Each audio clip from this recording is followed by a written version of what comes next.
the eyes of the world are focused, whenever history is in the making, she is there, organising events, guiding those new to the limelight, bringing openness to those who shape the destinies of the planet. In the corridors of power, behind closed doors, she is the one the leaders follow, jetting around the world to bring words of comfort to the bewildered. Ever ready to share herself with her public, she'll even give up her Sundays to bring colour to our lives. Interrupting her busy schedule to be with us tonight, ladies and gentlemen, Dame Edna Everidge.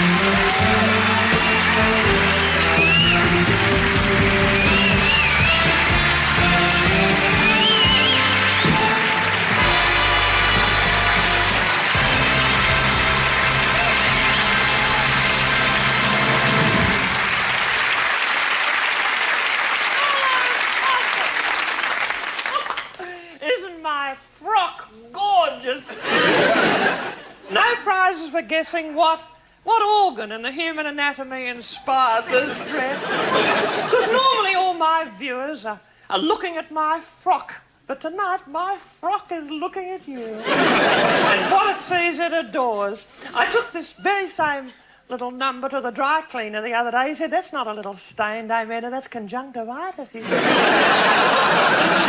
I'm only teasing. But you know what my favourite organ in the human anatomy is? Perhaps I should spell it. M-O-U-T-H. Yes, the mouth is my very, very favourite organ. We were thinking of calling this wonderful show the Dame Edna Experience. We were thinking of calling it Dame Edna Mouth to Mouth. Because I give the kiss of life to my guests on this show. I give a little bit of oral stimulation to my moribund guests. I give mouth, lips, teeth, gums. I'm a very oral person. I'm part of the oral tradition, as a matter of fact. London Weekend thought Dame Edna Mouth to Mouth might have been a bit above your heads, though. The powers so big. I told them, I said, don't underestimate my public. My public are not idiots. Idiots have got their own channel, I said. But what use is the mouth if you don't give it away? That's what I say. And it's time for me to put my mouth to work on my guests tonight. Here's my set. There's Madge. Hello, Madge. Madge Allsop. She was my bridesmaid. Hello, darling. Don't encourage her. Don't encourage her. Madge comes from New Zealand. She's the New Zealand content in the show. She's used really as bait in the hope that she's a human maggot, this woman. I mean that lovingly, Madge. She's used in the hope that we might sell this series to New Zealand. Madge is a celebrity in New Zealand, which gives you a rough idea what the rest of the people over there are. Aren't you, darling? You behave yourself tonight, Madge. I don't want you embarrassing the guests with autographs or asking them for locks of hair or smears or anything of that. Don't you do that, will you, Madge? And what a wonderful lineup of guests we've got tonight. Of course, there's a darling, darling friend of mine, a very oral woman, Joan Rivers. And then we've got Demis Roussos, who is really, you know, the mush from the Mediterranean. Zsa Zsa Gabor, the mouth of the Danube. And the owner of a little mouth that's been turning up quite a bit at the corners lately, a survivor from way back who has bounced off the trampoline of life right into my show tonight. An excited round of applause approaching an ovation. Please, for my first celebrity guest, Jeffery Archer!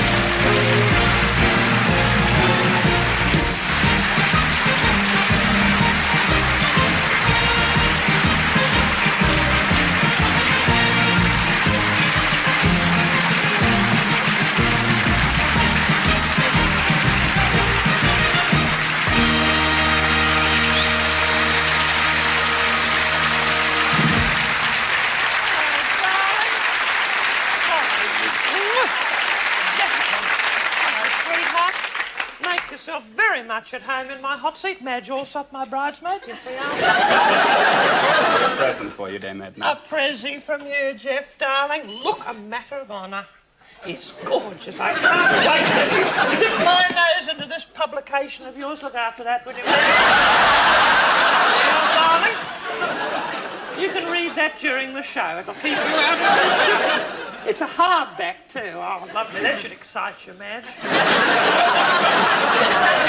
My dear Jeff, what I want to ask you is... Oh, give us the badge, Madge, the badge. In case I forget his name. Jeff, tell me. We've got a friend in common, and that's Mrs. Thatcher. And I want to ask you this. I didn't realise you knew her. Oh, I know her very well indeed, my darling. Very, very well indeed. I've seen you a lot down at Checkers or number 10, but I take your word for it. No, I go privately. You just go with a lot of other people. She can trust me alone with her. She can. Anyway, it's girls' talk, girls' talk. But tell me. But I know that she said, Jeff, I want you to introduce humour back into British politics. How did you go about that, darling?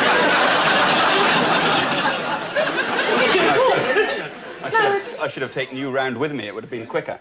I think politics is obviously very serious, but if you can bring humour back into politics, and if you can remember amusing moments, they make hard work lighter. I was in Bristol during the election campaign, and two young men in black leather jackets and jeans and spiky hair came up to me. Spooky people. And they came up and said, are you supporting the Conservatives? And I said yes, and they said, tuppence off super glue and we're yours.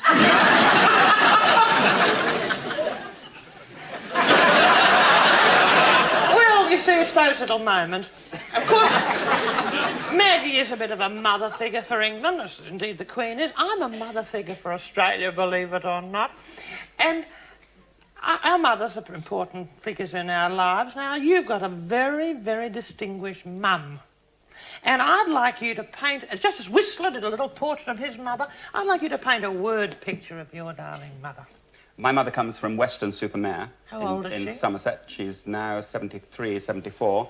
And she lives in Weston-super-Mare, which is... Weston-super-Mare is to England what Melbourne is to Australia. Oh, I have the picture. And at the age of 67, she decided that she wanted to do something new, so she went down to the Weston-super-Mare Technological College and she took 6 O-levels at the age of 67. And at the age of 69, she passed 6 O-levels. So I rang her up and was obviously very proud of her, and then she then told me she was going to take A-levels at the age of 69. So she went back down to the Weston-super-Mare Technological College and sat A-levels at the age of 69. Last summer, when many parents watching this show would have been worrying about the results of their children at O and A level, I was worrying about the results of my mother. Oh, a little round of applause, I think. I hope... So I rang her up and said, this has got to end. I mean, this is far enough. And she said, oh, no, they've offered me a place at Bristol University to read a degree. So I said, have you thought this through, Mother? If you actually take a Bachelor of Arts degree and you then get it at the age of 77, what will you do with a Bachelor of Arts degree at the age of 77? She said, well, I've given that considerable thought, and I think that I'll either write a novel or become a Member of Parliament.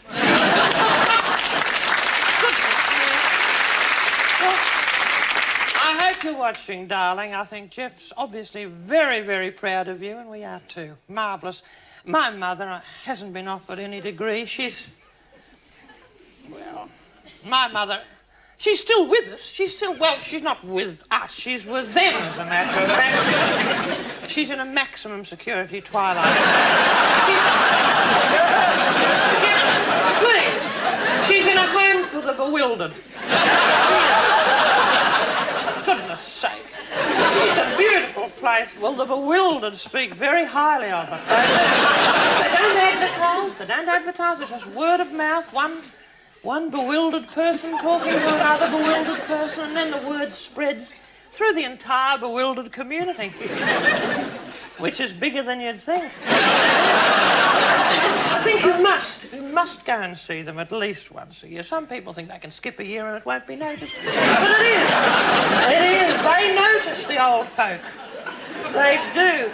Those old dry stalks in smelly green liquid on the bedside table tell their own tragic tale of filial neglect, Jeff. But I believe in positive thinking, and you do. We've got quite a bit in common. You're a positive thinker, aren't you? And I can see it in your eyes, the way you're looking at me fearlessly. I'm terrified. Don't be terrified. Goodness knows what little Des Morris would say about your body language. I think you've got to learn to laugh at yourself. I can laugh at myself. I think that's one of the precious gifts that Dame Nature gave me. I think you can too, can't you? I think you have to. I think in public life, if you don't laugh at yourself, it's very tragic. I was at a meeting quite recently in Dover where only 7 people turned up, and the lady introducing me said, ladies, we really must get a few more people along, and then we could get a good speaker. Oh, dear. Or indeed, I was down in Essex once when the mayor got up and said, ladies and gentlemen, I should now like to introduce Mr. Jeffery Archer, a man known to you all for his debatable qualities. Delightful. He sounds like a silly old working class person. I must say this. Charlie, I think if you can't laugh at yourself, you could be missing the joke of the century, couldn't you? The fact is that... It's all grist to the mill. It is with me that every spooky little thing that happens to me goes into my wonderful shows or my interviews or whatever I do. It somehow goes in and gets transformed inside you, doesn't it? Into a little magi mix of one's psyche. And out it comes, in your case, in these marvellous books and things. You put a lot of your own experiences into your novels. Well, I think often you put in things that you have experienced in life along with things you haven't experienced, and perhaps the thing you've got to avoid most of all is coincidence, because people won't tolerate coincidence, though, funnily enough, in real life, coincidence happens every single day in a way that you would never accept. For example, about 2 or 3 months ago, I went through a trial, and my home in the country... I must have missed that.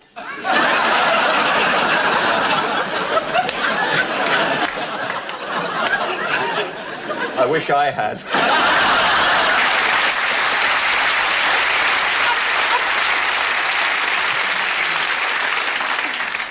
And I have a home in the country, which I was a little worried about because my wife and I were going to be away for about 3 weeks. And I said to our housekeeper, this week, 3 weeks, if you could keep a special eye on it and be here most of the time. And she said, oh, and this was down in Cambridge, and she said, oh, I'm awfully sorry, I can't. I'm on jury service. Now, if you put that into a book, that the housekeeper was on jury service at exactly the same time as the other person had a trial in London, no one would accept it. They wouldn't. They wouldn't, and yet it happened. Isn't life a spooky old thing? It is. Of course, you have written a play which has a sort of a legal background too. Now, that's another bit of a coincidence, because you wrote it some time ago. Yes, I've written a play that will open in the West End in 3 days' time, going to the Queen's Theatre in London. I know that because I'm going to be sitting in the Royal Box that night. I'm looking forward to it. What's it called again? It's called Beyond Reasonable Doubt. Tell me a bit about this lovely play of yours. Well, Act 1 is set in the Old Bailey. It's the story of a barrister, the most brilliant murder barrister in the country, defending himself for the murder of his wife. It's played by Frank Finlay, and the wife is played by Wendy Craig. And you watch him in the first act defending himself for his murder. And as it goes through, you have to decide whether the people are telling the truth and whether the story is good. And indeed, at the very end, when the usher comes forward and the usher stands up and faces the jury, and then he says, is the man guilty or not guilty? And the usher faces and says, yes, you are guilty.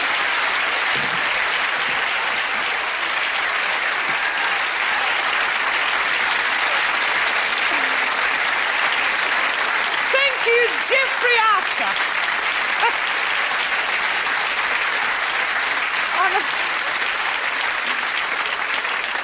I'm afraid, Cossins, I had to abort that interview. I did, with some of the amazing technology I've got here. Not because I wasn't really getting to absolutely adore that man, and very excited I am about the show that's coming up, but I thought he might be telling me that this little whodunit. That'd spoil it for me, wouldn't it? My next guest is a big man with a big voice. He's the Colossus of Rhodes. A very big hand, please, for my favourite Greek next to Prince Philip. Demis Roussos!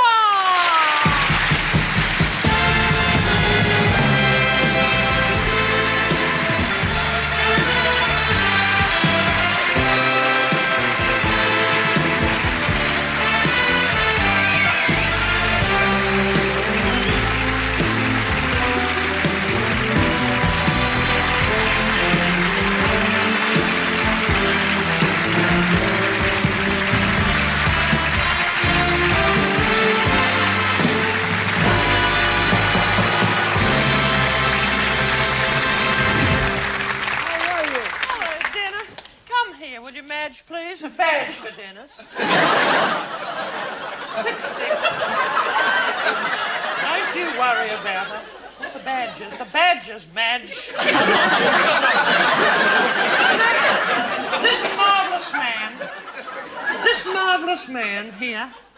Thank you, darling. Thank you. Quickly, woman. There. Oh, look, it's misspelt. That's Demis. Demis. Is that Greek for Dennis? Never mind, it's lovely. What's this? This is my bridesmaid.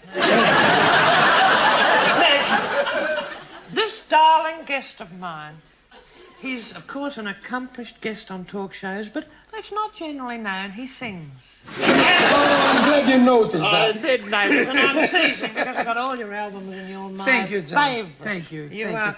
And we've just been to Greece, haven't we, on the island of Lesbos, as a matter of fact. Madge is going to accompany you in this little song in a traditional Greek manner. Just go over there and stand next to the bouzouki, will you, Madge? Take it away, Demis Roussos!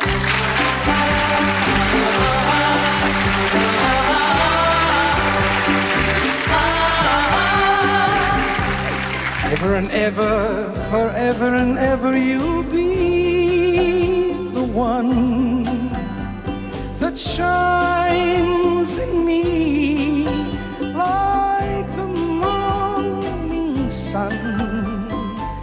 Ever and ever, forever and ever, you'll be my dream, my rainbow's end, and the song I sing. Take me far beyond imagination.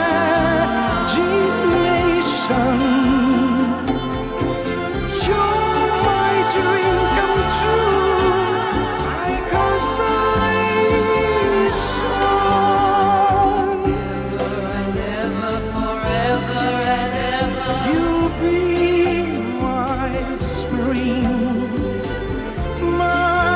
symphony, my own lover's theme.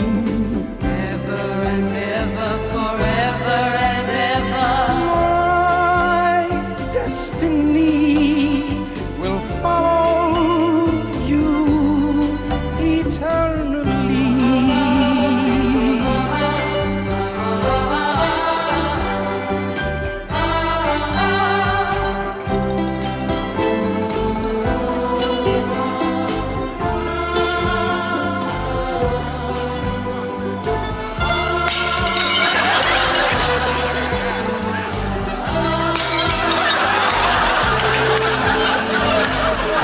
Take me far beyond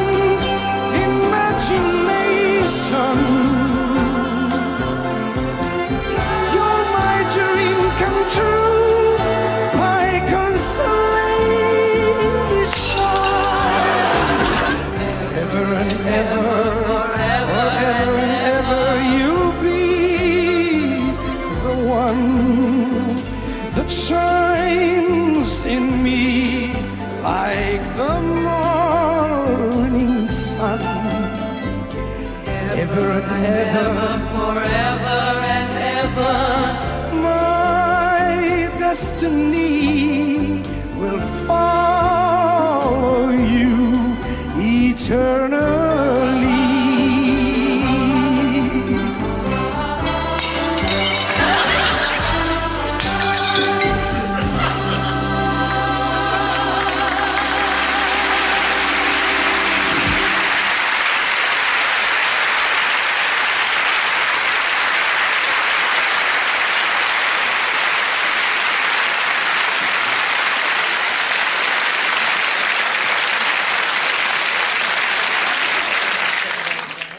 Gorgeous. You ruined that, Madge. Ruined it. Jeff Archer, Demis Roussos. Nice to meet you. How are you? Lovely. Do sit down, Demis. Utterly gorgeous. That was an entire dinner service that Madge got at the Harrods sale that she ran. It won't be much good at your... Well, it will be. You only need one setting at your dinner parties, don't you, Madge? I did teach her how to break it, though. What's the origin of that plate breaking? I wish I knew. I tell you what, if it was an English origin, I would say that it's just to get rid of washing, so you don't wash it, you know. So you avoid washing. But I don't know, that comes from a tradition, maybe to break the evil eye, you know, something like that. I see. Isn't it fascinating, the tradition that your marvellous islands hold? It started from a tradition, and then it ended up like a big business for the owners of the clubs, because they sell more plates than whiskey today, you know. Because you have to eat the food off the plate before you can break it, and that was a bit of a hobby of yours for a year or two, wasn't it? It was, before you lost weight in such a spectacular fashion. Yeah, well, I lost about 40 kilograms, then I took back another 10, then they go 5, then they come 3. It's like an accordion, you know. But certainly you look a lot slimmer than you do on the sleeves of my albums. You do. But what do you enjoy eating? Do you like Greek food? Well, I like good food, you know. For me, cooking is an art. There is no, it's like music, you see. I believe there's no bad music, there's just bad musicians. and there is no bad cooking, it's just bad cooks. You know? But of course, and I like food. any food which is good, well done. Hummus? Yeah, that's more in the Arabic side than in the Greek side. Oh, I'm sorry. That's okay, there's nothing... And a doner kebab? A doner kebab, yes. This is more of a... comes from Turkey to get it. Oh, but all that side of the Mediterranean is almost the same. I've never been really certain about doner kebabs. I always like to know who the donor is. Particularly these days, possums. But... Yeah, exactly. You know, my hometown of Melbourne, in Australia, I'm an Australian, incidentally. And, do you know Melbourne? Here's a statistic that you won't even know, Jeff. Melbourne, my hometown, is the second biggest Greek city in the world. Isn't that spooky? Right? Greek is almost a second language. A lot of signs are in Australian and Greek. Yes. In the Qantas plains, Qantas is an old Greek word, by the way. I think it is, ancient Greek. They're different, the blonde, cultured ones. They all died out, I'm afraid, Demis. But the fact is that in the planes, in the little throbbing cubicles, you know those little toilets in the planes, those international flights, there's a sign that says, in Australian, says, please leave this toilet as you found it. And it's also in Greek, but I think it suffers in translation, judging by the state of the toilet. But you are a bit of a sex symbol, Demis, you know. Am I? Don't you? You are. Has no one ever told you? No. Fortunately, you don't appeal to me. I say that. I mean that lovingly, I do. Because it'd ruin the interview, wouldn't it? But what is the turn-on, Demis, to use a rather modern and slightly raunchy expression? What is the turn-on for women, do you think? Now, don't be self-conscious. What is it about you, you know, that they... I don't know, it's the first time really I hear about it. I know, well, it's always a bit of a first for people on my programme. Yeah. Is it hair, do you think? Is it the facial hair or the hair on your shoulder blades? I don't know, maybe we have to ask any lady that you don't think of. Oh, your modesty is very, very touching. You don't wear much jewellery, do you? No. You get lost in your body hair. You'd have to send out search parties for it. But the dress is the thing I want to get back to, darling. You've ditched the caftans, you don't wear them anymore. And yet they were your signature, weren't they? Yes, I have them all in a big box, and one day I would like to organize a sort of auction, how you call it? Because I would like to give this money to a charity. Oh, lovely. Can I warn you about leaning back in the chair towards the end of the interview? No. It's only, Jeff, if my guests get a little bit boring. It is. No, I don't mean that nastily. I mean that lovingly, Jeff. I do. No, but... So you might auction the caftans. You wouldn't give them away, would you? Well, you couldn't give them away. No, because... give them away? What is give them away? Give them away? Well, that's a little idiom. Don't worry about it. You, like our other guest, Jeff, and like me, have a wonderful mother, haven't you, back in those islands? Yes. I have a mother, and of course it's a Greek mother, and like a lot of people have, and I'm very happy and I love her very much. Yes, we all do. Would you like to send her and some of your little friends back there in Greece? Because this is being satellited all over the world, this show. Yeah. Eskimos are watching us now. Oh, really? Well, they were watching us. But, sorry, we've lost the Eskimos, but we picked up a lot of other people. I'd like you to send a little message in Greek, because this is a rather highbrow show, straight into the camera, and it'll go straight back to your family, because we've rung them all and told them to watch. Σε όλους τους φίλους μου, όπου και αν βρίσκονται, σε όλο τον κόσμο, όλους τους Έλληνες. Επίσης την οικογένειά μου, τους εύχομαι πολλά, καλά και με αγάπη. Message from our sponsor.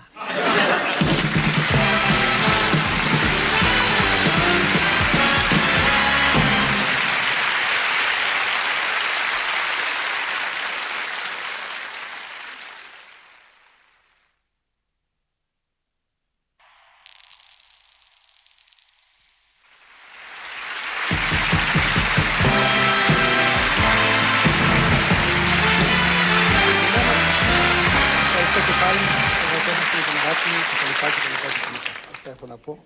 Τόση ώρα μιλάω. Δεν ξέρω τι έγινε, αλλά εδώ ήμουνα. Oh, wasn't that lovely? Goodness knows, it could have been Homer or Shakespeare or anything. I would be none the wiser.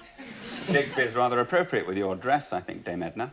Oh? Drink to me only with mine eyes, and I will drink with thine. Oh, thank you, Jeff, you poetical old thing. As a matter of fact, my frock does something rather special. Have a bit of a look at it. I might have to stand up to do this. Look, possums. Isn't that gorgeous? It's a saucy old dress. You know, I love the relaxed atmosphere that we've managed to achieve here in the impersonal atmosphere of a television studio. I'm, of course, not a professional comedian. I'm not. But I know a few, and the one I love the most, and I don't use that word lightly, a woman who I utterly adore, who cherishes me when I visit her in her hometown.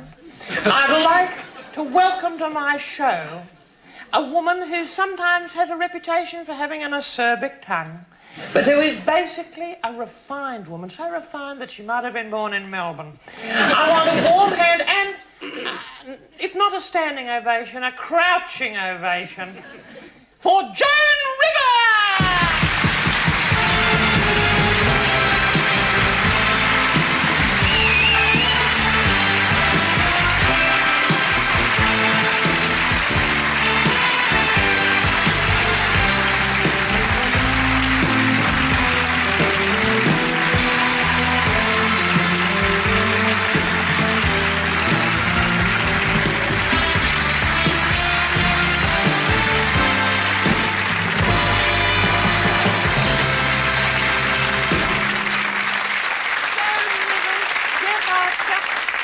Roussos, sit down there, Joan, darling. Good to see you. To see you. That is some staircase. It I'm out is. of breath going down.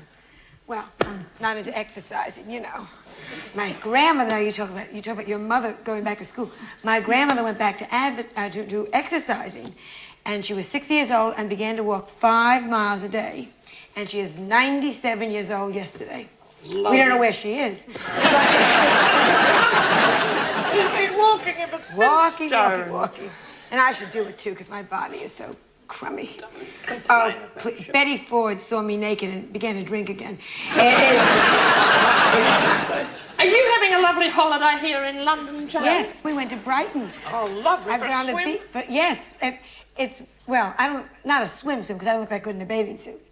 You know, well, I have no boobs. See, when I stand up, it's okay. When I lie down on the beach, mine just disappear under my arm. I just don't know what's happened to them. You mustn't worry about them, darling. Yeah, but I'm scared they're going to shrink.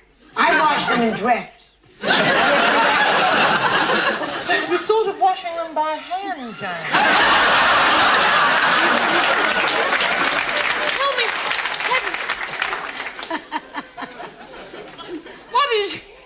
Where do you stand on cosmetic surgery, Joan? Have you ever had yourself landscaped at all? I think we all have a little bit. But you know, they're not doing cosmetic surgery in the States now.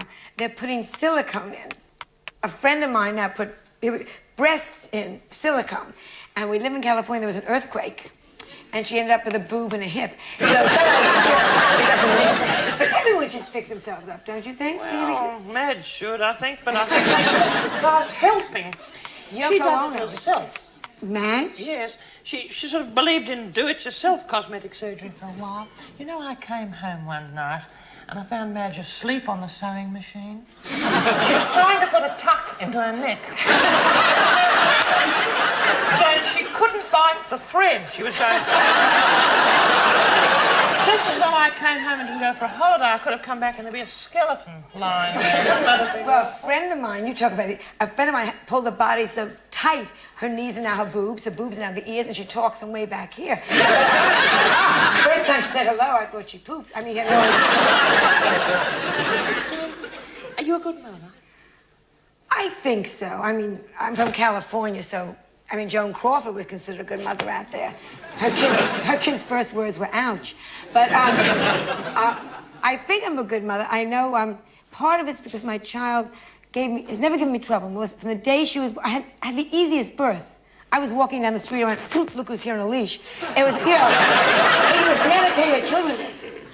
Make your children think you suffered. Then they will stay with you when you get older. Make them feel guilty. How would I do that? Well, Melissa...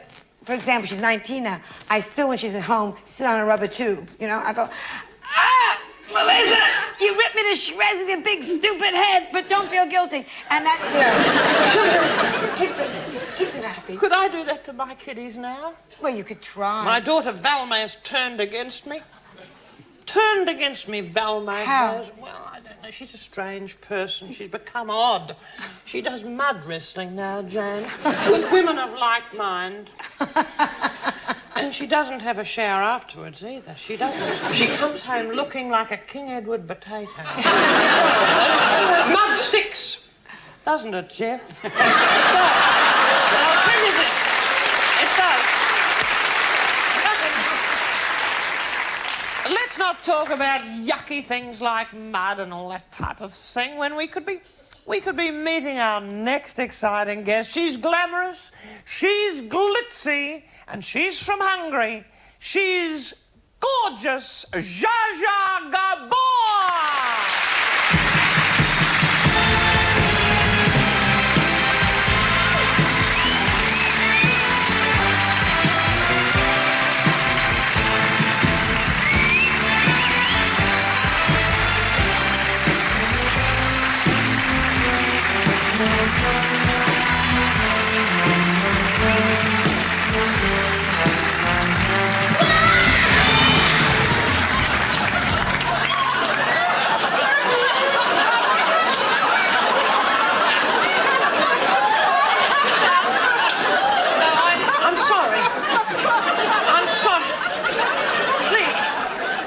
To abort her.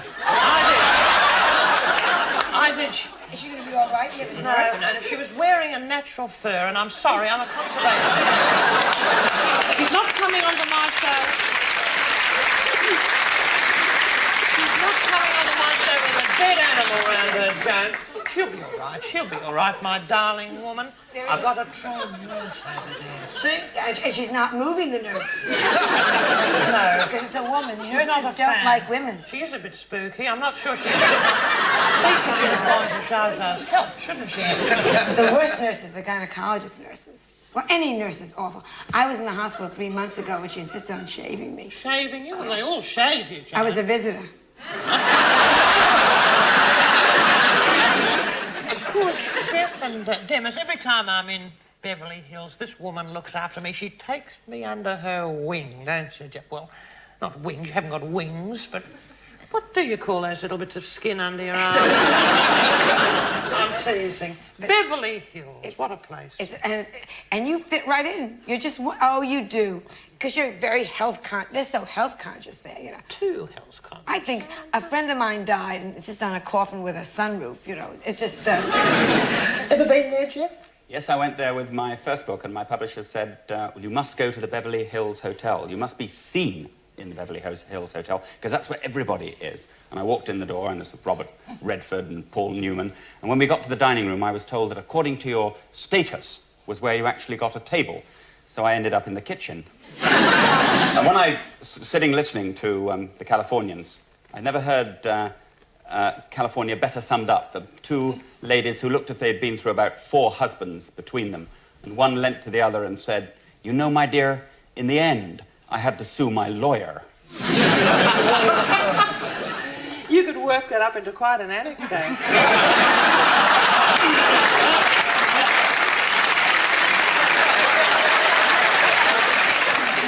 Joan, darling, has Beverly Hills changed much since I was there? You know, we had, since you came to visit me, we have 2 new neighbors. Imelda Marcos moved in, which is very exciting, on my right. How did you know it was her? The cat howled and 2,000 shoes came across the backyard. On the left, we have a Jew Hare Krishna couple. You talk about mixed marriages. Yeah. She goes to the airports and begs for jewelry. And it's... And then there we are, right in the center. And you were wonderful. You stayed over and you left the place very clean. Oh, your home was lovely. Yes. You know, although Joan's only got one home, it's beautiful. It is. I've got a lot of homes. I've got a place, well, I've got a smaller place. If I sold all of my properties, I could have a lovely home like yours. The guest bathroom, Joan. Yes, it's You've probably not. Have you been in there? Yes, yes, yes. The guest bathroom, Jim. I mean, it's got deodorizers for parts of the body I didn't know existed. It's got onyx floors, onyx shelves. I don't like the chain on the toothbrush, though, Joan. It's a bit short. You've got to kneel on the floor to clean your teeth. Mind you, I was longing to use your toilet when I was there. I was longing to use it, but the tissue dispenser wouldn't take my credit card. Joan Rivers, though, I think you're very wise to turn your guest bathroom into a profit-making concern. You must have made a fortune from us girls sitting there patiently. Men are lucky because they can stand up when they go to the bathroom. Do you know what I mean? They can tinkle. Not my husband, I'm afraid. I'm sorry about that. The average man, though, yes. And they miss. How can they miss when they stand up? That's what I think you can tell what kind of a lover a man is going to be from the way he tinkles. If a man in a room that is fully lit cannot hit a hole this big around.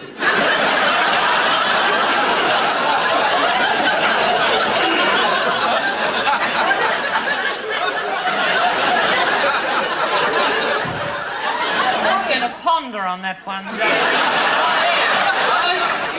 You darling. Beverly Hills, well, it is your home area, but you're from New York. The best, the best. New York is the best. The women are tough, you know what I'm saying? A friend of mine was raped and mugged and never lost her place in a supermarket line. That's a tough woman.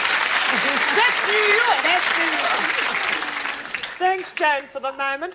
I want to continue this discussion over lunch. You couldn't all come to lunch on Sunday. What about you, Jeff? I'd love to come. Lovely, Joan. I will be in Ireland. Oh, Demis? Well, I can't because we have a saying in Greece that says, "Ποτέ την Κυριακή." Oh, I'm glad you do. What does that mean? Never on a Sunday. There's music to that, Demis. Oh, yes, Roussos. there is. Never on a Sunday when the church is full of people and the bells are ringing in the steeple. La la la la la la la la. Oh, you can kiss me on a Monday, a Monday, a Monday is very, very good.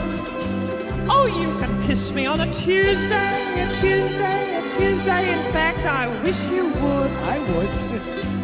Or you can kiss me on a Wednesday, a Thursday, a Friday, and Saturday is the best. But never, never on a Sunday, a Sunday, a Sunday.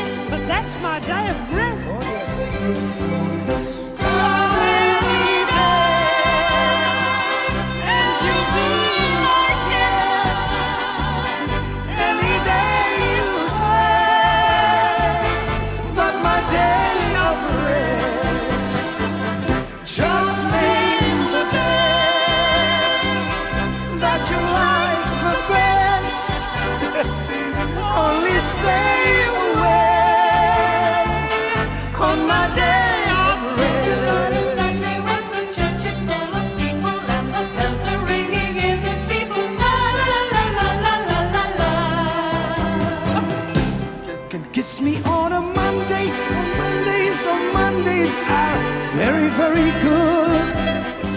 Or you can kiss me on a Tuesday, a Tuesday, a Tuesday. In fact, I wish you would. I would. Or you can kiss me on a Wednesday, or Thursday, or Friday, and Saturday is the best. But never, never on Never. a Sunday.